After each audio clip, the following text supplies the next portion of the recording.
포스코를 상대로 정규직 지위를 인정해달라는 소송을 제기한 하청 노동자들이 포스코가 출자한 복지기금에서 자녀 학자금 등을 받지 못했습니다. 이번에 법원이 노동자 손을 들어줬습니다. 산지 솥값이 계속 떨어지는데 사료값 등 생산 비용은 올라서 폐업하거나 도산하는 농가들이 속출할 것이란 우려가 나오고 있습니다. 정부가 지역별로 전기요금을 다르게 적용하는 차등요금제를 도입하기로 해 2026년부터는 경북도 수도권보다 싼 값의 전기를 쓸 수 있게 됩니다. 최근 3년 동안 전국에서 농기계 사고가 3,700여 건 발생해 229명이 숨진 것으로 나타났습니다. 여러분 안녕하십니까? 5월 27일 월요일 아침 대구 MBC 뉴스투데이입니다. 네, 오늘 대구와 경북은 바람이 강하게 부는 곳이 많겠고요. 기온은 평년과 비슷하겠습니다. 자세한 날씨 유하경 기상캐스터입니다.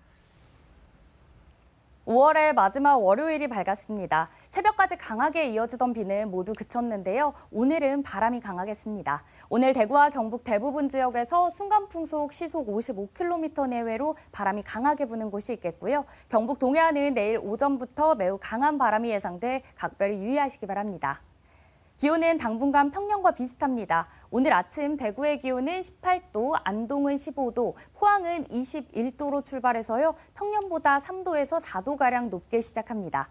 낮에는 대구의 기온 26도, 안동 23도, 포항은 27도로 어제보다는 조금 낮겠습니다.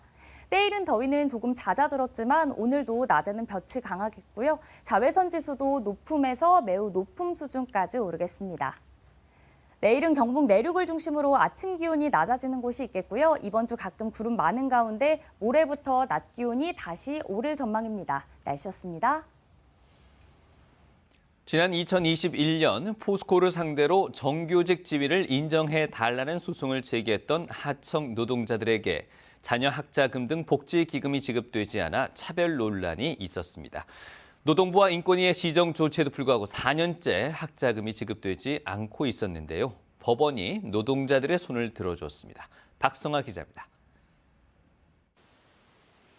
지난 2021년 포스코와 포스코 협력업체들은 상생 발전을 하겠다고 선언했습니다. 하청 직원들의 자녀 학자금을 지원하겠다며 포스코가 출자해 복지기금도 설립했습니다. 그런데 기금이 설립된 직후 일부 하청 노동자들이 장학금 지급 대상에서 제외됐습니다. 포스코를 상대로 정규직 지위를 인정해달라는 소송을 제기한 사람들이었습니다. 기금협의회가 소송을 제기한 노동자들의 장학금 지급을 유보한 겁니다. 당장 돈이 없으니 이제 뭐 대출을 받아야 되는 입장이고, 그 또한 이래 되면 와이프랑 얘기하다 보면 왜 이렇게 해가지고 이렇게 힘들게 했냐, 그러면 가정이 또 불화가 생기는 거고. 노동자들은 소송을 막기 위해 노조를 탄압하는 행위라며 노동부와 인권위를 찾아갔습니다. 노동부는 장학금을 지급하라고 시정 지시를 내렸고 인권위 역시 불리하게 대우한 차별 행위에 해당한다며 시정하라고 권고했습니다. 하지만 장학금은 지급되지 않았습니다. 결국 소송에 참여한 하청 노동자 2,100여 명 가운데 500여 명이 소송을 취하했습니다. 남은 노동자들은 이번엔 법원을 찾아갔고 1심 재판부는 이들의 손을 들어줬습니다. 노조는 평등권과 재판 청구권을 무시한 노조 탄압을 멈추고 차별 행위를 바로잡으라고 촉구했습니다. 소송을 제기한 하청 노동자들에게 학자금을 지급하지 않고 있다고 보고 있습니다. 헌법으로 보장된 권리를 제한하지 말고 차별 없이 학자금을 지급해야 된다고. 원청인 포스코는 복지기금 운영에 대한 권한이 없다며 기금 이사회에서 자체적으로 해결해야 할 문제라는 입장입니다. 한편 지난 2011년부터 진행 중인 포스코 하청 노동자들의 근로자 지위 확인 소송으로 지금까지 50여 명의 하청 노동자가 정규직 지위를 인정받았고 1,500여 명이 재판 결과를 기다리고 있습니다. MBC 뉴스 박성아입니다. 경북은 전국 최대 자두 생산지로 특히 김천은 전국에서 두 번째로 재배 면적이 넓습니다. 그런데 변덕스러운 날씨로 지난해에 이어서 올해도 피해가 반복되면 어쩌나 걱정이 큰데요. 다행히 지금까지는 큰 피해가 없지만 이 수확이 시작될 다음 달까지의 예방 방제가 매우 중요하다는 지적이 나오고 있습니다. 보도에 서성훈 기자입니다. 전국 2위의 자두 재배 면적을 자랑하는 경북 김천입니다. 산 중턱에 자리한 자두밭에서 작업자들이 막바지 열매 속기에 여념이 없습니다. 가지마다 주렁주렁 달린 열매로 하루 해가 짧을 정도입니다. 자두꽃이 피었던 3월 28일부터 일주일 사이에 나흘이나 비가 오는 바람에 열매가 덜 맺히면 어쩌나 걱정이 컸는데 그야말로 기우였습니다. 오히려 열매가 너무 많아 일손과 품질 걱정을 해야 할 정도입니다. 또 비가 많이 오면 아무래도 벌이 수분을 못 하니까 그런 쪽에서 걱정을 많이 했는데 근데 보니까 그건 아니더라고요. 그래도 너무 많이 돼가지고 지금으로서 어떻게 보면 좋기도 하지만 불안합니다. 김천 지역 전체적으로도 착과량이 평년 수준으로 파악되고 있고 다행히 지난해와 같은 냉해 피해도 없습니다. 작년 같은 경우에는 한 일주일 이상 꽃이 일적 피하고 냉해 피해를 많이 입었는데 올해는 그래도 다행히 3월 달에 조금 추운 날씨 관계로 평년과 비슷하게 꽃이 피가지고 냉해 피해는 크게 없었습니다. 하지만 잦은 비에 따른 병은 수확기에 드러나는 만큼 본격적인 자두 수확이 시작될 6월 중하순부터 8월까지의 막바지 관리가 매우 중요해졌습니다. 낮과 밤의 기온 차이가 심하다 보니까 그 나무가 조금 이제 수세가 좀 약해졌다고 말씀드릴 수 있겠습니다. 그래서 이제 병충해에 대체적으로 조금 약하지 않나. 농가에서는 예방적인 방제를 철저히 해주시고 수관 내부로 햇빛이 잘 들어올 수 있도록 순정리 작업을 서둘러 주시길 바라겠습니다. 변덕스러운 날씨를 이겨내고 열매 속기까지 마친 자두 농가들이 지난해보다 나은 수확을 위해 막바지 고비를 넘기기 위한 채비를 서두르고 있습니다. MBC 뉴스 서승원입니다. 한우가 이제 대한민국 대표 브랜드로 자리매김했지만 정작 한우를 키우는 농가들은 진퇴양난입니다. 산지 소값은 3년째 떨어지고 사료값 등 생산 비용은 매년 올라서 소를 키울수록 빚만 늘어나기 때문인데요. 이런 상태가 1년만 더 지속된다면 폐업하거나 도산하는 농가들이 속출할 것이란 우려가 나오고 있습니다. 장성훈 기자가 보도합니다. 한때 전국 최대 한우 산지였던 경주의 한우 농가입니다. 가업을 이어 소를 키운 지 10년이 넘었지만 지금처럼 힘든 시절은 없었습니다. 키우던 소도 2년 전부터는 208마리에서 230마리로 50마리 줄였습니다. 사료값 등 생산 비용은 매년 급등하는 데 반해 소값은 10년 전이나 지금이나 비슷해 소를 키울수록 미치기 때문입니다. 지금 사료 자금이라고 해서 정부 정책 자금이 없으면 운영이 안 될 정도의 지금 상황이니까 굉장히 어렵다고 해야죠. 여기. 한우 수소의 산지 가격은 2021년 800만 원대에서 이듬해 754만 원으로 다시 669만 원, 올 들어서는 627만 원까지 3년 연속 떨어지고 있습니다. 반면 생산 비용은 마리당 775만 원, 결국 소 한 마리를 키우면 148만 원 적자로 200마리면 빚만 3억 원에 가깝습니다. 앞으로도 한우 사육수는 별로 줄지 않고 도축 물량은 오히려 크게 늘 것으로 예측돼 소값 하락은 당분간 지속될 전망입니다. 이런 상황이 계속 유지된다면 도산이 하는 농가들이 앞으로 계속 늘 거고 또 한우 사업 자체가 위태로울 것 같습니다. 전국 한우협회는 최근 정부가 한우 농가의 위기를 안일하게 방관하고 있다고 규탄하며 특단의 대책을 요구하는 한편 정치권에는 오는 28일 국회 본회의 표결을 앞둔 한우법 통과에 적극 나서라고 촉구했습니다. 한편 경북 지역의 한우 사육수는 73만 2천여 마리로 전국에서 가장 많고 육질 1등급 비율도 2년 연속 전국 1위를 차지해 국내 한우 산업의 중심을 지키고 있습니다. MBC 뉴스 장성훈입니다. 경북교육청이 청소년들의 발명교육 강화를 위해 관련 교과과정 개발과 다양한 동아리 지원 정책을 내놓고 있는데요. 그동안 이 발명 프로그램에 참여해온 학생들이 관련 축제를 열었습니다. 신지연 MBC 청소년 기자가 다녀왔습니다. 여기는 2024 경상북도 교육청 발명 메이커 축제가 진행되고 있는 현장입니다. 이른 시간부터 많은 학생들이 참여하고 있는데요.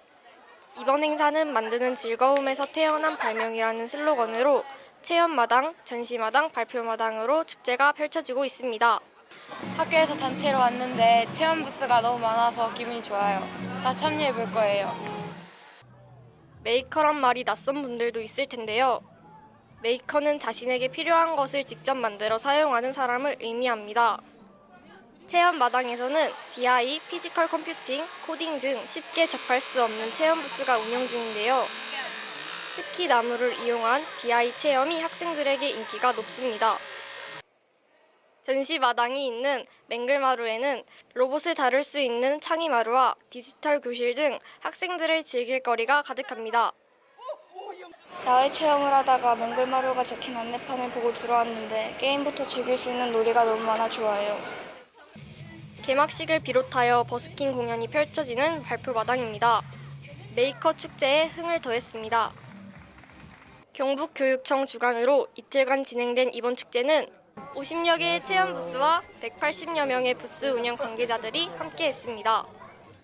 우리 아이들이 불확실한 미래를 살아가기 위해서는 창의융합 능력이 아주 중요합니다. 그런데 이 창의융합 능력은 교과서만 가지고 되는 것이 아니라 직접 상상하고 만들고 함께 공유하는 그런 과정이 중요한데 오늘 축제에서 그 모든 과정을 다 경험할 수 있는 그런 멋진 장이 될 겁니다. 즐거운 축제가 되길 바랍니다. 구미에서 열린 발명 메이커 축제로 학생들이 상상의 나래를 활짝 펼칠 수 있기를 기대해봅니다. MBC 청소년 기자 신지연입니다.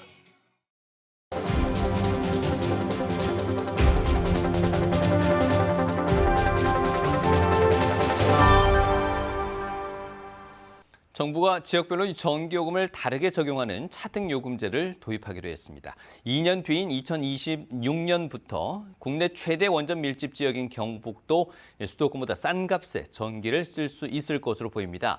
원전이 있는 부산도 전력 소비가 많은 데이터 센터 같은 신산업 유치에도 도움이 될 것으로 보고 정부와 협력해서 차등요금제를 현실화한다는 방침인데요. 다만 수도권 반발이 변수입니다. 부산 MBC 송광무 기자가 보도합니다. 지난해 부산의 원자력 발전소 5개에서 생산된 전력량은 3만 기가와트입니다. 이 전기의 절반은 다른 지역으로 보내집니다.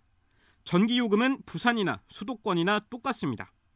원전으로 인한 각종 개발 제한, 안전 문제를 안고 사는 부산에서 요금 형평성 문제가 불거지는 이유입니다. 이 문제를 풀기 위한 지역별 차등 전기요금제가 2년 뒤부터 시행됩니다. 전기 공급에 드는 비용을 계산해 발전소 주변 도시는 상대적으로 싼 값에 전기를 사용할 수 있는 길이 열린 셈입니다. 정부는 일단 내년 상반기에 발전소에서 한국전력으로 공급되는 전기 도매 가격 차등제를 시행한 뒤 원가 분석 등을 거쳐 2026년에는 소매 가격에도 적용한다는 방침입니다. 부산시는 이 제도로 주민들 편의 향상은 물론 전력 소비가 많은 데이터 센터 유치와 같은 신산업 확대에도 도움이 될 걸로 보고 있습니다. 2차 전지, 데이터 센터, 반도체 등 첨단 업종 기업 유치를 기대하고 있으며 에너지 다소비 기업의 경우 전기요금 인하 효과가 커서 혜택이 클 것으로. 과제도 있습니다. 전기요금을 개편하기 위해서는 전기사업법과 같은 법 개정이 필요합니다. 또 수도권 주민들의 반발과 한국전력의 만성적 적자 탓에 제도 시행에 차질이 빚어질 수도 있습니다. 주민 수용성 얘기가 있더라고요. 해결하기 어려운 과제이지 않을까. 부산이나 이게 떨어지면 상대적으로 높아지는 거죠. 부산시는 차등요금제가 정상적으로 시행될 수 있도록 정부와 소통 채널 유지에 힘쓸 예정이라고 밝혔습니다. MBC 뉴스 송광무입니다. 지난 4년 동안 진행된 5.18 진상규명조사의 성과와 과제를 진단해보는 대국민 토론회가 광주에서 열렸습니다. 이 자리에서 진상조사위 측은 전두환이 중심에 있었다는 점 등 10가지 진실을 밝혔다고 강조했지만 조사 방식이 애초에 잘못됐고 조사 결과 또한 부실하다는 비판이 쏟아졌습니다. 광주 MBC 송정근 기자입니다. 5.18 진상규명조사의 성과와 과제를 진단하는 토론회가 열렸습니다. 진조위 관계자는 피해자 중심, 증거 기반 등 3가지 조사 기본 원칙을 가지고 지난 4년 동안 조사를 진행했다고 밝혔습니다. 이번 조사를 통해 10가지 진실을 명료하게 했다고 말했습니다. 계엄군의 폭력적 진압작전은 사전에 계획됐다. 전두환이 진압작전 계획의 수립과 실행의 중심에 있었다.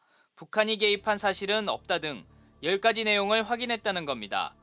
정부안이 이러한 모든 지자체의 수립과 실행의 중심에 있었다는 점을 확인합니다. 5.18 당시의 그 내란 행위는 집단범죄입니다. 하지만 조사위의 조사 방식에 대해 문제를 제기하는 목소리도 있었습니다.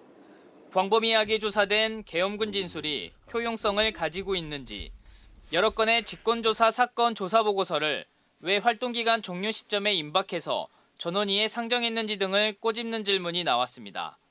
그것 자체가 처음부터 어떤 조사 설계 단계에서 그렇게 하기로 한 것인지, 아니면은 일을 어떻게 하다 보니까 운영에 코로나라든가 이런 영향 때문에 그렇게 된 것인지, 그래서 결과적으로 조사 설계에 좀 한계가 있었지 않은가 이런 생각이 좀 들고요. 토론회에선 또 80년 당시 광주 지역에서 복무했던 보안부대의 대공과장 서모 씨가 많은 업무를 맡았던 만큼 검찰에 압수수색 영장 청구를 의뢰해야 했었다는 지적도 나왔고, 발포 경위와 책임 소재를 조사한 부분에선 5월 21일 도청 앞 발포를 당시 발령됐던 진돗개 하나와 연계해서 조사했어야 했지만 조사위가 애써 외면했다고 비판하는 목소리도 나왔습니다. 5월 21일 무슨 작전이 전개됐는지를 규명했어야 합니다. 자, 그러면 진돗개 하나 발령에 관한 부분들이 있었습니다. 사격하고 나서 사격을 했다라고 보고하는 겁니다. 진돗개 하나의 발령은요. 이에 대해 조사위 관계자는 조사 방법의 한계를 인정하면서도 80년 5.18 당시 자료가 왜곡된 게 많아 여러 명의 계엄군 진술에 의존할 수밖에 없었다고 말했습니다. 그러면서 당초 부실하고 왜곡됐다고 지적받은 권일병 사망 원인 등 5가지 사안은 종합보고서 작성 과정에서 모두 수정됐다고 밝혔습니다. 진조위를 바라보는 지역사회의 우려 섞인 시각 속에서 5.18 진상규명과 관련한 국가 차원의 첫 보고서는 앞으로 5번의 전원위 회의를 통해 완성한 뒤 다음 달 대통령과 국회에 보고됩니다. MBC 뉴스 송정근입니다. 전국에서 지난 2020년부터 3년 동안 3,700여 건의 농기계 사고로 229명이 숨진 것으로 집계됐습니다. 사고 주요 원인은 농기계 끼임이 1,300여 건으로 가장 많고 경운기 등이 뒤집히거나 넘어지는 사고가 1,000여 건으로 그 뒤를 이었습니다. 행정안전부는 농기계 사용 전 꼼꼼하게 점검하고 작업 시에는 숙련자라도 항상 안전에 주의해 줄 것을 당부했습니다. 경상북도가 경북자동차 전문정비사업조합 영남20대와 함께 전기자동차 전문인력 양성교육에 나섭니다. 영남20대 스마트 모빌리티 지원센터가 담당하는 교육을 통해 권역별로 전문정비업 종사자 25명을 4회에 걸쳐 선발해 연간 100명, 3년 동안 300명의 전문인력을 양성합니다. 이번 교육은 해마다 늘고 있는 전기차 정비 수요에 대응하기 위해서 추진됩니다. 경상북도에 따르면 5월 기준 도내 친환경 자동차는 전체 등록 차량 154만여 대 가운데 9만 5천여 대로 전체 자동차 가운데 6.1%를 차지하고 있습니다. 대구시와 대구문화예술진흥원이 6월 여행가는 달을 맞아 2024 대한민국 숙박세일 페스타를 실시합니다. 내일부터 30일까지 온라인에서 7만 원 이상 대구 숙박 상품을 결제할 때 5만 원 할인 쿠폰을 제공합니다. 모두 33개 숙박 예약 사이트를 통해서 발급합니다. 쿠폰 발급 후 다음 날 오전 7시까지 숙박 예약을 해야만 할인권 사용이 가능합니다. 숙박 입실 기간은 5월 28일부터 7월 14일까지입니다. 지난해에는 대구에서 모두 3,280건의 숙박 할인권이 사용됐습니다.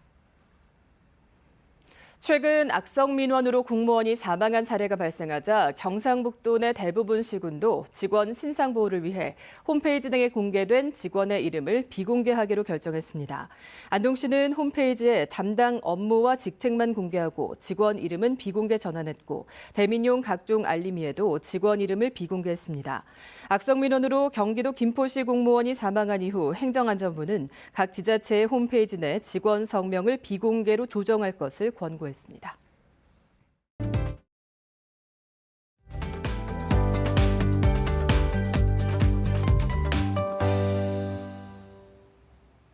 5월의 마지막 월요일이 밝았습니다. 새벽까지 강하게 이어지던 비는 모두 그쳤는데요. 오늘은 바람이 강하겠습니다. 오늘 대구와 경북 대부분 지역에서 순간풍속 시속 55km 내외의 강한 바람이 부는 곳이 있겠고요. 경북 동해안은 내일 오전부터 매우 강한 바람이 예상돼 각별히 유의하시기 바랍니다. 기온은 당분간 평년과 비슷합니다. 오늘 아침 대구의 기온은 18도, 안동은 15도, 포항은 21도로 어제보다 3도에서 4도가량 높게 시작해서요. 낮에는 대구의 기온 26도, 안동 23도, 포항은 27도 예상됩니다. 내일은 더위는 조금 잦아들었지만 오늘도 낮에는 볕이 강하겠고요. 자외선 지수도 높음에서 매우 높음 단계까지 오르겠습니다. 위성 영상입니다. 오늘 전국적으로 중국 북부지방에서 남쪽으로 이동하는 고기압의 가장자리에 들겠습니다.